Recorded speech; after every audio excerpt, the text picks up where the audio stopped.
Nyokung aluhur dasar gagah warnanipun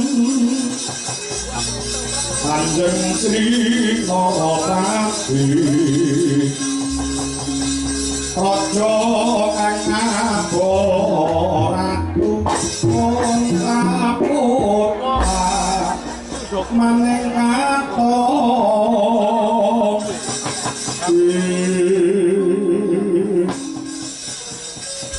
Sarawo paduka sinuwuning Praja Trisna Prabu Bama Ramasura kula ngaturaken sembah pangabekti mugi kunjuk santet padha paduka sinuwun ya Remban Begawan Jayeng Sabdo wis satampa bener becik kaya bunga ana telenging manah ora liwat pesuwe tampan ana piye kula pundi saengga jimating gesang kula sinuwun wonten wigatos menapa kawis tinggal sumengko pengawak bojo sigra kang mawa gita hang mengkugati bener dina samangku apa bener samunta mburimu kuwi anakmu wedok sing jenenge Jayeng Resmi nggih menika anak kula wedok pun Jayeng Resmi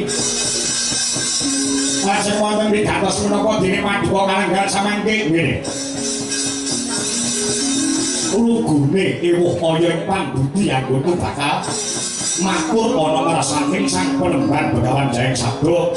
Jaran Buma Narakasura kuwi wis duwe pacangan utawa duwe bojo. Ya kuwi Yayi Hak Nyarawati mung wae penemban. Sawise dadi manten lawan Yayi Hak Nyarawati nanti sakyahene aku durung bisa atut. Tegese Yayi Hak Nyarawati iku durung gelem ngadeni aku. Apa mestine wong wadon nyang wong lanang. Kuwi iki bojoku. Paring dawuh utawa matur kelawan aku. Hak Nyarawati kandha lawan Bama Narakasura. Dhewekne gelem ngadeni sakataning wong wedok nyang wong lanang ning makon syarate kudu diwayuh utawa aku kudu rabi meneh. Turta lek ora rabi kuwi kudu karo putramu si Jayeng Resmi. Pakiwane Babono Dunya lan mulyane anakmu wedok si Jayeng Resmi Bama Narakasura ora bakal kekurangan. Mergo aku ratu gung Binatara, Wirbondo, Wirbandu, Wirbondo iki sugih Raja Brana, Wirbandu sugih Wadyabala. Lan aku ingin saguh mulyane uripe anakmu wedok si Jayeng Resmi kula tak kakurene oleh ora oleh Jayeng Resmi anak wedok bakal dadekne bojoku.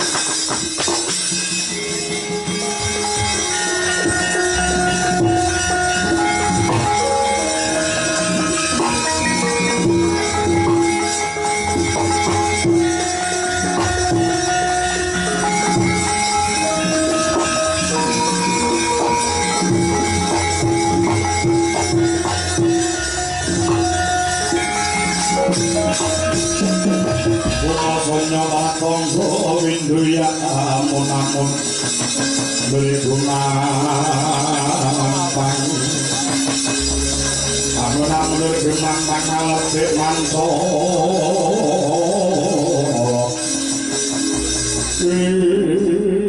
adalah yo jagat yo dewa yo Bathara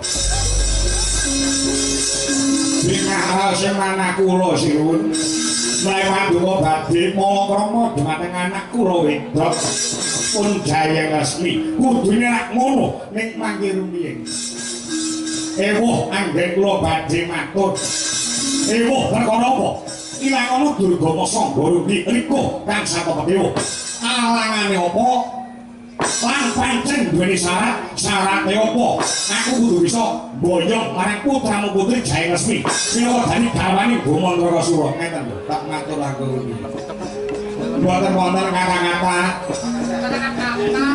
utawi ucapan kangge nampik pengamarapan duka nek kowe nampik pengamarku apa pengen Pak Panitia dadene kalang abang niku sing kula kuat ora kuat pisan kuat ora sadar kowe omongan kalang nggih saking merata kringet kula niku mabur kok nanyek kabeh niki mboten kok niku wau sasar susul tenggo kula pancen wong wedi niku nggih lek ngomong nggih ngoten niku rumangsane aku salah aku kok tau salah lho lah hasil repot titik mengkiri oh mas kula ini ati kula ini rasane pun angel usah digarap ngeten lho maksud kula rawuh panjenengan mriki niku mboten ijen ora isin piye padha karepe padha sedyane niki mau dereng ngantos kula paring wangsulan Paduka wakasanipun rawuh ugi nglamar dhumateng anak kula pun Jaya Resmi. Dadi pakaku rene padha karep nunggal sedya. Padha-padha kepengin ngayunake dhumateng anak kula pun Jaya Resmi. Raden Gatotkaca minangka dadi dutane Raden Wisanggeni ingkang uga badhe ngamar dhumateng anak kula. Gatotkaca tekan kene nggih, lakar ngados mekaten. Niwone wonten wingking panjenengan.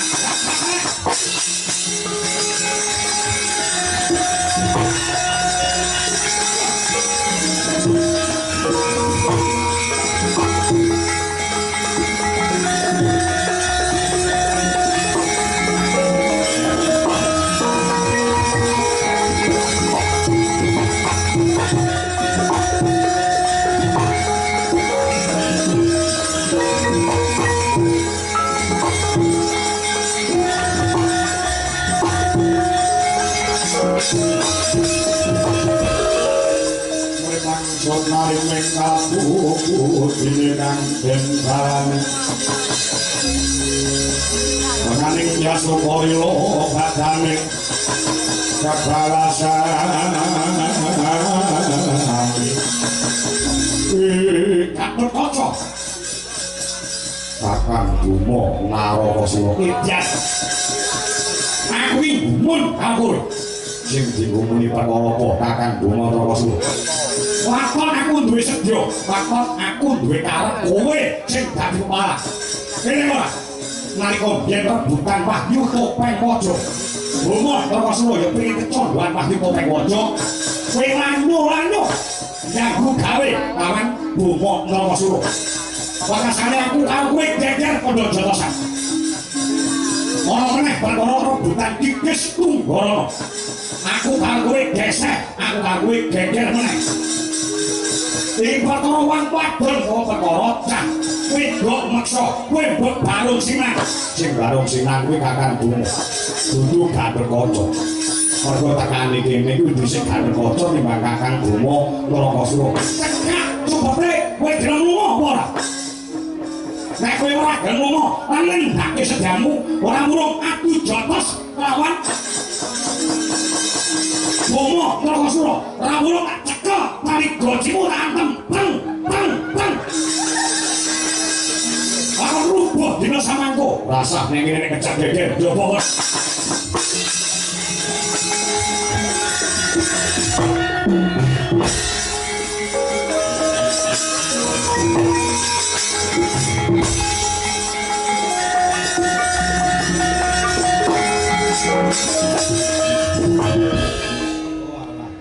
Nasib teko ayo bareng-bareng iki wis ora kena disilaki bangale Pratapan Cemara Gading iki dadi papane wong jotosan papane wong Bandayuda geger meneh tapi ini kan biyen nganti saiki geger ning jagat iki mung perkara loro geger ning donya nganti jotosan nganti paten-patenan kuwi mung perkarane jalarane mung perkara loro mafil butun karo wama tahta butun geger ning donya perkara loro ya kuwi siji perkara weteng loro perkara ngesore weteng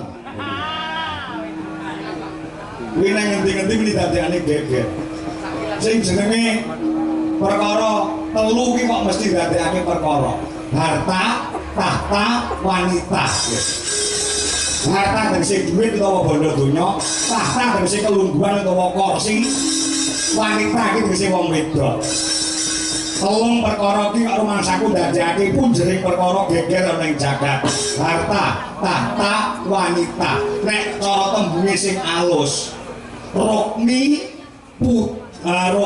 kursi karo putri rokmi kursi karo putri nek tembunge kerancang kene sing gampang ditampa duit dingklik karo teman wanita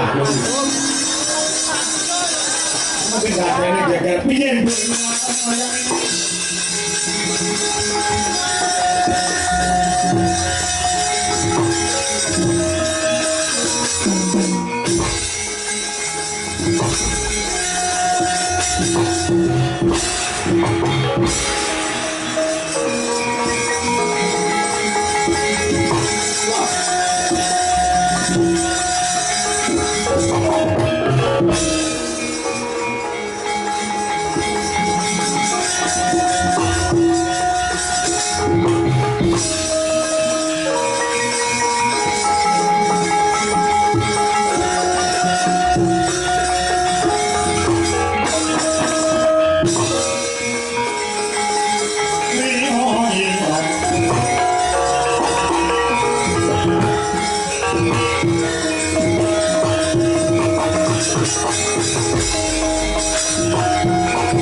Nek samangke anjene kula edan kepayang-payang pengin jawab lawan putri Semar Gading. Sayang resmi ana sambe kalane ana sangguran. Alasanipun mudha karep munggah sedya tekaku neh bareng. Lan bocah kuwi botane Gatul Kaca. Wah, Gatul Kaca. Yo. Sulayaning rembug dredah iki mengko bakale iso dadi panca bakal.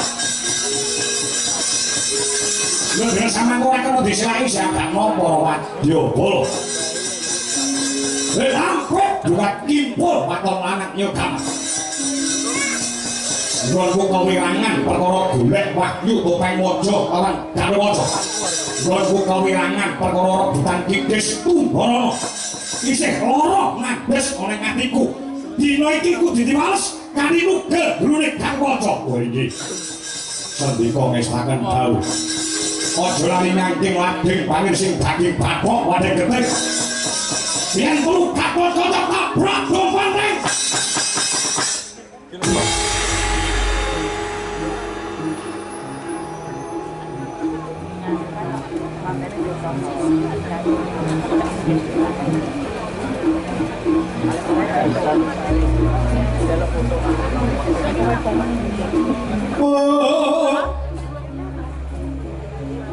Oh ya, nanti tanya. Terima kasih ya. Apa enggak apa-apa?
Banyak cewek kan?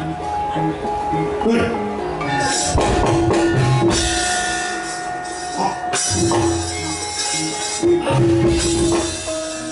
เฮ้ยเฮ้ย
Thank you.